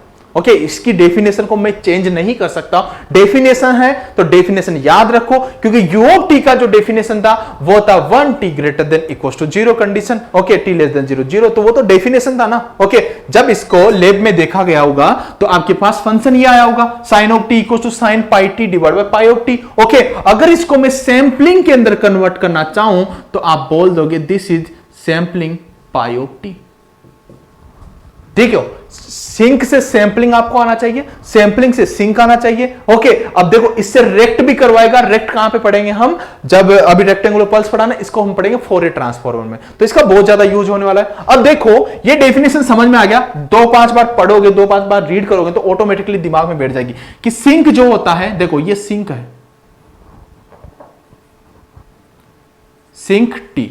ओके जो सिंक टी होता है उसको रिप्रेजेंट करते हैं sign pi t divide by pi T से। ओके और अगर मैं इसको रिप्रेजेंट करना चाहता हूं सैंपलिंग के अंदर तो ये जो पाई है वो यहां पे लिख दो और ये हो गया आपके पास सैंपलिंग। अब देखो जो सैंपलिंग होता है उसका डेफिनेशन ये होता है कि जो सैंपलिंग होता है ए टी, अगर मैं बात करूं सैंपलिंग ए टी तो इसको लिखते हो आप साइन 80 डिवाइड बाई 80। समझ में आया? सैंपलिंग का जो डेफिनेशन होता है साइन 80 मतलब जो यहां पे कोएफिशिएंट होता है, यहां पे जो कोएफिशिएंट होता है वो यहां पे आ जाता है। ओके, अब यहां पे कोएफिशिएंट आपके पास पाई था तो ये यहां पे आ गया। ओके, सिर्फ कोएफिशिएंट आपको उठाना होता है। तो ये डेफिनेशन आपको समझ में आई? ठीक है। अगर मैं आपने ये तो बना दिया सैंपलिंग। ओके, अगर मैं आपसे बोलूं कि आप इसको किस में कन्वर्ट करो, सिंक के अंदर कन्वर्ट करो, तो कैसे कन्वर्ट करते हैं? देखो मेरे भाई, आपको पता है कि सिंक के अंदर यहां पे जब सिंक लिखा हुआ है इसके अंदर पाई की कमी है, क्योंकि इसको हम sign pi t divide by pi T लिखते हैं, लेकिन यहां पे तो सिंक टी लिखते हैं ना। ध्यान से सुनो मैं क्या बोलना चाहता हूं, ध्यान से सुनो कि यहां पे तो सिंक टी है ना, यहां पे तो कोई पाई नहीं है, बट सैंपलिंग के अंदर जब आपने उसको रिप्रेजेंट किया तो उसके अंदर उसका पाई आया। ओके, पाई आया तो मतलब पाई उसके अंदर सैंपलिंग के अंदर ज्यादा होते हैं, सिंक के अंदर कम होते हैं। समझ में आया मैं जो बोलना चाहता हूं? समझ में आया कि ऐसा समझ, देखो याद करने के तरीके से बता रहा हूं मैं। ओके, कि सैंपलिंग के अंदर एक पाई ज्यादा होता है, सिंक के अंदर एक पाई कम होता है। ओके, अब देखो कि सैंपलिंग के अंदर एओटी है। ओके, अब यहां पे अगर इसको मैं सिंक के अंदर कन्वर्ट करना चाहता हूं तो यहां पे तो कोई भी पाई नहीं है, जब इसके अंदर सैंपलिंग के अंदर ही पाई नहीं है, लेकिन मैं बोल रहा हूं कि सिंक के अंदर एक पाई की कमी होती है, सैंपलिंग के अंदर एक एडवांस में पाई होता है। लेकिन यहां पे देखो कि सैंपलिंग के अंदर कोई पाई नहीं है, तो आपको भी पता है जब सैंपलिंग के अंदर ही पाई नहीं है तो सिंक के अंदर तो एक पाई की कमी होती है ना। तो अब सिंक के अंदर एक पाई की कमी होती है तो आप इसको ऐसे नहीं लिख सकते हो कि sinc 80 divide by omega, sorry 80 divide by pi नहीं लिख सकते? लिख सकते हो ना। तो मतलब आप ऐसे लिख सकते हो ना कि 80 डिवाइड बाय पाई, अगर इसको सिंक के अंदर रिप्रेजेंट करना हो तो देखो सिंक से सैंपलिंग, सैंपलिंग से सिंक, इतना कन्वर्ट करना आपको आ गया होगा। अगर मैं एक फॉर एग्जांपल आपके पास बोल देता हूं सैंपलिंग 3t। ओके, अब देखो सैंपलिंग 3t को कैसे रिप्रेजेंट करोगे? साइन 80 डिवाइड बाय 80, तो आपके पास a क्या है? 3, तो आप बोलोगे कि sign 3t divide by 3t। Okay, अब देखो इसको आप सिंक के अंदर कैसे कन्वर्ट करोगे कि सर पाई की कमी, एक की कमी सिंक के अंदर, तो आप क्या लिखोगे? Sir sinc 3t by 3t by 3t by pi, 3t by pi. समझ में आया इतना? ओके, अब देखो, अब जो इसका एक ग्राफ है ये समझने की कोशिश करते हैं। ये सैंपलिंग से सिंक के बारे में आपको समझ में आ गया। अब देखो इसका जो ग्राफ है ये समझने की कोशिश करते हैं कि ये t इक्वल टू 0 पे 1 कैसे है, उसके बाद ये 0 यहां पे जब 1 पे क्रॉसिंग हो रहा है तो 0 है, 2 पे क्रॉसिंग हो रहा है तो 0 है, -1 पे क्रॉसिंग हो रहा है तो 0 है, और -1 पे -1 एंड -2, -2 पे क्रॉसिंग हो रहा है तो ये 0 है। देखो समझने की कोशिश करना मेरे भाई, इसको मैं रफ कर रहा हूं। ओके, इसको मैं रफ कर रहा हूं, उतार लो, नोट डाउन कर लो इसको। अब मैं इसको समझाने की कोशिश करता हूं आपको। देखो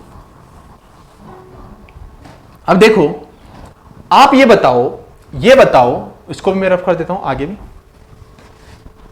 आप ये बताओ मेरे भाई कि अगर सिंक जो आपके पास फंक्शन है, ओके, ये यहां पे t है, t आपका x एक्सिस है। अगर मैं लिमिट फंक्शन में इसको यूज करना चाहता हूं और बोलता हूं कि put the t equals to 0 condition, okay, आप यहां पे t इक्वल्स टू 0 पुट करते हो।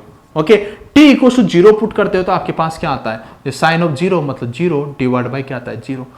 क्या 0 बाय 0 आपके पास एक इनडिटरमिनेट फॉर्म आ गई, और इनडिटरमिनेट जब आपके पास फॉर्म आ गई तो आप इसका क्या फाइनाइट वैल्यू ला सकते हो? बिल्कुल ला सकते हो। आप क्या यूज करोगे? L hospital rule. Okay, apply, बचपन में पढ़े हो ना, अप्लाई एल हॉस्पिटल रूल।